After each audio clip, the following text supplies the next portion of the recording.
Se a gente pudesse ver que caminhamos ao abismo, ele tenta nos socorrer, mas o vemos como inimigo. Se a gente pudesse ver que essa larga estrada é morte, pegaríamos outro caminho. Um caminho estreito, bem mais perto do nosso pastor. Quem é o nosso pastor? Ele é como um fogo protetor. Quem é o nosso pastor? Essa Davi já respondeu. O Senhor é o meu pastor, de nada terei falta.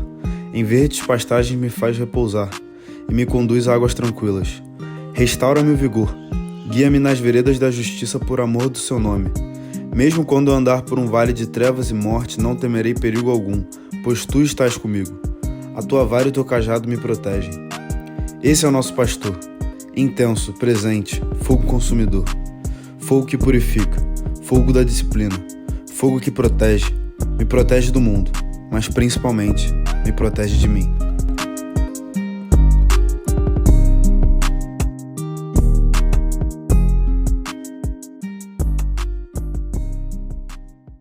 No episódio passado, falamos sobre como o fogo tem o seu potencial de purificar, principalmente metais, purificar água, e hoje a gente vai falar de uma outra característica muito importante do fogo, a proteção. É bom a gente lembrar que antigamente não tinha eletricidade, não tinha cidade como é hoje, na configuração da sociedade que é hoje. Antigamente o pessoal vivia assim, meio que na natureza, então tinha muito perigo de possíveis feras, possíveis animais de atacarem. Então o fogo surgiu como uma ferramenta, uma verdadeira arma para afastar predadores.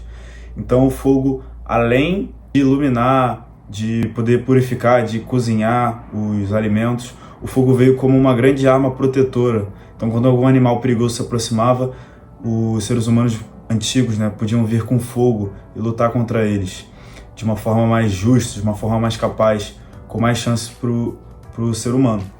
E Deus se coloca como fogo protetor em alguns momentos na Bíblia, e é isso que a gente vai analisar aqui hoje, a capacidade protetiva do fogo. Então a gente vai começar com Zacarias 2:5, que diz assim: E eu mesmo serei para ela um muro de fogo ao seu redor, declara o Senhor, e dentro dela serei a sua glória. Esse versículo de Zacarias surgiu de uma visão que Deus entregou a ele. Nessa visão, ele fala sobre Jerusalém, na qual Jerusalém teria uma multidão de pessoas, uma vastidão tão grande de rebanhos, que seria impossível de cercá-la com muros, o que era o costume da época. O muro em volta da cidade significava proteção e dava conforto aos seus moradores. E é interessante porque no capítulo 2 mesmo, em Zacarias, porém no versículo 11, tem escrito: Naquele dia, muitas nações se ajuntarão ao Senhor e serão meu povo. Isso é Deus falando com Zacarias sobre a vastidão de nações que estariam fazendo parte do povo dele, e não só o povo hebreu, como era na época. Então o que isso quer dizer? Jerusalém, nessa visão, está fazendo referência à futura igreja que surgiria depois com a vinda de Cristo. E hoje em dia nós somos essa Jerusalém, nós somos essa igreja. Tanto que em Apocalipse 3:12 e Apocalipse 21:2 tem referências à cidade de Nova Jerusalém, que é uma promessa à igreja. Deus chama de Nova Jerusalém a terra prometida à igreja, o lugar de esperança que a igreja caminha. E a prova que somos a Nova Jerusalém, que somos o novo povo de Deus, está em João 1:12-13. Contudo, aos que o receberam, aos que creram em seu nome, deu-lhes o direito de se tornarem filhos de Deus, os quais não nasceram por descendência natural, nem pela vontade da carne, nem pela vontade de algum homem, mas nasceram de Deus. A escolha de ser um filho de Deus ou não vem simplesmente da nossa tomada de decisão. E é da nossa tomada de decisão escolher ser cercados por esse muro de fogo ou não. E aí, aqui nessa visão de Zacarias, Deus está deixando um recado claro para o seu povo, que ele cerca como um muro de fogo. Deus estava se colocando no papel de proteção num ponto que o ser humano não podia chegar. O ser humano podia chegar até certo ponto de proteção, mas Deus intervém pelos seus filhos num momento que não tem mais o que fazer. Então Deus faz o que a gente não tem capacidade de fazer. Ele nos protege de uma forma que a gente não tem capacidade de proteger. Então Deus é um fogo que disciplina, mas ele também é um fogo que protege. E ele está se mostrando, ele mostra essa face diariamente pra gente, essa face de proteção. Por isso que Paulo vai dizer em 2 Coríntios 12, Minha graça é suficiente para você, pois o meu poder se aperfeiçoa na fraqueza. Portanto, eu me gloriei ainda mais alegremente em minhas fraquezas, para que o poder de Cristo repouse em mim. O que isso quer dizer? O poder de Deus já é perfeito, ele não tem como melhorar, não tem como se aperfeiçoar. O que é perfeito não pode se aperfeiçoar. Então, o que quer dizer o poder de Deus se aperfeiçoa na nossa fraqueza? Isso quer dizer que quando a gente é fraco, mas está com Deus, Deus intervém e nos fortalece. Então, quanto mais fraco a gente é, só que próximo de Deus, mais forte a gente fica. O que isso quer dizer na prática? Quando a gente sai na rua, a gente não tem condições de se proteger, acontece alguma coisa que deveria nos causar algum mal, a gente não tem o que fazer, a gente está imune a esse tipo de situação. Mas o poder de Deus se aperfeiçoa nessa nossa fraqueza. Então, quando a gente não pode se proteger, ele protege. É isso que ele estava falando para Jerusalém. Ele estava falando, vocês não podem se proteger, vocês são indefesos agora. Mas eu posso proteger vocês, porque o meu poder se aperfeiçoa na fraqueza de vocês. Isso dá uma tranquilidade muito grande nessa proteção de Deus, dá tranquilidade para a gente se mover livremente, seguindo de acordo com o seu propósito, com o seu chamado. E na minha opinião, um dos grandes momentos que Deus se mostra como protetor, que basicamente resume tudo que Deus é como proteção pra gente, como escudo, é o Salmo 23, que é um salmo escrito pelo rei Davi. É um salmo muito, muito famoso, fica aberto aí em várias casas, mas eu afirmo que ele é muito pouco conhecido, porque ele revela umas profundas verdades que muita gente não consegue pegar de primeira, porque são verdades escondidas na época. Tinha alguns costumes importantes para a gente entender esse salmo. Então vamos lá. O Salmo 23 começa assim: O Senhor é o meu pastor, de nada terei falta. Em verdes pastagens me faz repousar e me conduz a águas tranquilas. Restaura-me o vigor, guia-me nas veredas da justiça por amor do seu nome. Mesmo quando eu andar por um vale de trevas e morte, não temerei perigo algum, pois tu estás comigo. A tua vara e o teu cajado me protegem. Preparas um banquete para mim à vista dos meus inimigos. Tu me honras, ungindo a minha cabeça com óleo e fazendo transbordar o meu cálice. Sei que a bondade e a fidelidade me acompanharão todos os dias da minha vida, e voltarei à casa do Senhor enquanto eu viver.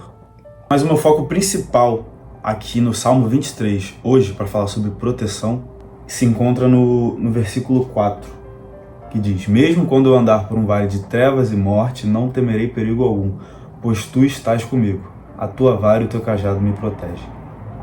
Importante a gente ressaltar aqui que esse lugar, Vale de Trevas e Morte, não é um lugar só fictício, ele realmente existe, porque pensa que Davi escreveu isso em Israel, então Israel, Judá, ele morava próximo ao deserto, os pastores cuidavam dos rebanhos próximos do deserto, e lá no deserto tem algumas ravinas, alguns vales extremamente perigosos e às vezes é difícil de ver, mas realmente são lugares que as ovelhas poderiam cair, que às vezes os pastores deveriam andar por ali, é um lugar perigoso, um lugar fácil de ser encurralado, então um lugar propício a cair pedra lá do alto e matar as ovelhas, então é um lugar extremamente perigoso.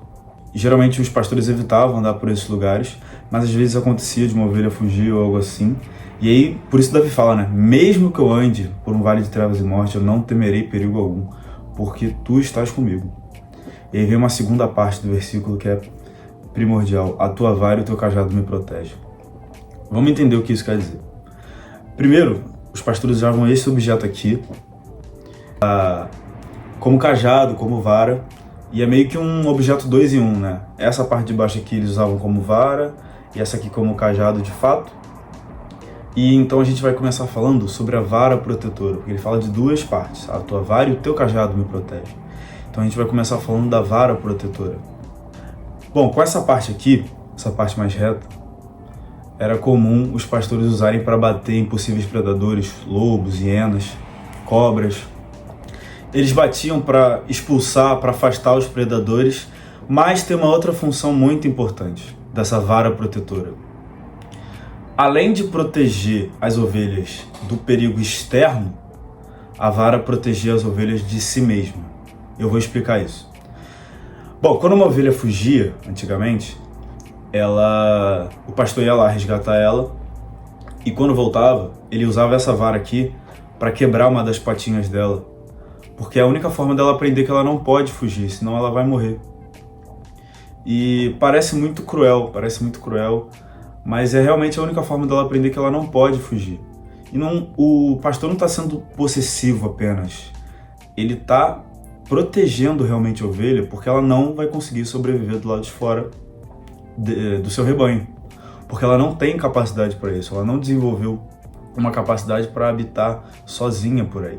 Então o pastor não está sendo possessivo, ele está sendo protetor, ele está fazendo um bem para a ovelha, mesmo que na hora não pareça. Tanto que no episódio passado lemos em Hebreus que a disciplina no momento não é motivo de alegria para ninguém, mas depois ela revela uma paz, um prazer. Então é basicamente isso, né? Que ovelha vai gostar de ter a patinha quebrada? Obviamente vai doer muito, mas é o melhor para ela. E esse fogo disciplinador, esse fogo purificador que a gente falou no primeiro episódio está muito relacionado com esse fogo que protege. Não são fogos diferentes, são a mesma coisa, o mesmo Deus trabalhando em você. Então, o fogo que purifica é uma parte do fogo que protege, ele está salvando a sua vida. Eu vou provar isso. Ele está salvando a sua vida porque vamos usar da analogia aqui do Salmo, continuando essa analogia entre pastor e Deus, né? Que ele faz essa comparação. Ele coloca Deus como nosso pastor. A relação entre as ovelhas e o pastor, entre o pastor e as ovelhas, é uma relação de amor. Por que isso? Primeiro, vamos pegar da perspectiva das ovelhas. As ovelhas, elas tinham um apego, elas pegam um apego muito grande por pastores. Tanto que era comum você ver crianças pastores. Por quê? A criança, ela vai crescer, vai viver a vida toda com as ovelhas. E as ovelhas, elas são extremamente leais ao seu pastor. Extremamente. Elas ouvem a voz do pastor, elas correm em direção a ele. Então, elas de fato pegam um carinho muito grande pelo pastor. E elas não aceitam outro tipo de ordem, elas preferem morrer. Algumas de depressão preferem morrer, não comem, se o pastor delas não estiver ali. E o pastor, ele desenvolve uma relação de intimidade, de carinho com as ovelhas. Por quê? Pensa, gente, não era igual nos dias de hoje, que elas ficam presas assim. O pastor tinha que levar elas para lugar onde tinha pastagem, onde tinha alimento, onde tinha água. E a ovelha é um bicho muito medroso, então tinha que ser água parada, porque se tiver água corrente, elas têm medo de beber. E quando não tinha água parada, só água corrente, o que o pastor fazia? Ele pegava da própria garrafa dele, que ele bebia, e dava para elas na boca. E na hora de dormir, né, no frio, quando as ovelhas se juntavam por causa do frio para dormir, o pastor ia lá junto com elas. E a ovelha é um bicho que fede, mas o pastor, ele desenvolvia uma intimidade, um laço com a ovelha, assim, surreal. Esse medo bobo das ovelhas, como por exemplo esse medo de água corrente, representa para nós os nossos medos, as nossas inseguranças, que parecem muros altos à nossa visão, mas para o pastor que está lá no céu e vê de cima, são coisas pequenas. E ele fala: filho, é uma coisa pequena para mim, para você pode parecer grande, mas se você usar do meu poder que eu te ofereço como filho, você vai superar isso de uma forma fácil. É Ele que nos faz abandonar nossas ansiedades, nossas depressões, nossos medos. Porque é Ele que vai trazer uma visão de cima, uma visão do alto, uma visão elevada, uma outra perspectiva dos nossos problemas. Então, quando o pastor quebra a patinha da ovelha, não é maldade, ele está salvando a vida dela. E é importante falar que assim como o pastor prefere ferir a ovelha a perdê-la, Deus prefere nos ferir, prefere nos tirar algumas coisas para que a gente não se perca. Porque Ele nos ama, Ele tem uma relação de amor com a gente. Então Ele vai nos proteger, não da forma que a gente gosta, mas da forma que a gente precisa. E depois a gente vai ver e vai valorizar isso. Em Mateus 5,30, tem um paralelo muito interessante aqui. Mateus 5, 29 e 30. Se o seu olho direito o fizer pecar, arranque-o e lance fora. É melhor perder uma parte do seu corpo do que ser todo ele lançado no inferno. E se sua mão direita o fizer pecar, corte-a e lance-a fora. É melhor perder uma parte do seu corpo do que todo ele ir para o inferno.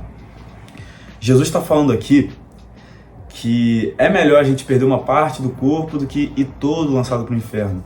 Obviamente, ele está levando isso aqui no nível máximo de necessidade, né? Mas isso serve para a gente entender uma coisa. Às vezes Deus não vai permitir você se tornar um milionário, um rico, porque Ele sabe que você vai começar a idolatrar o dinheiro e Ele vai te perder.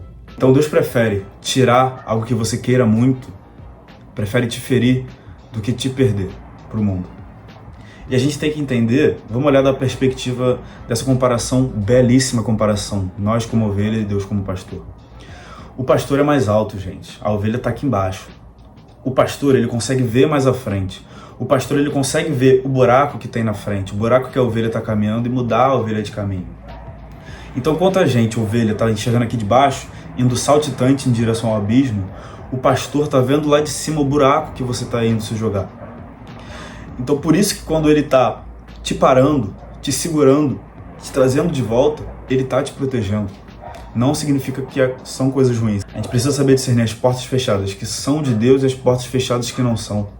A gente precisa fazer essa seleção e isso só vem através de oração e intimidade com o Senhor.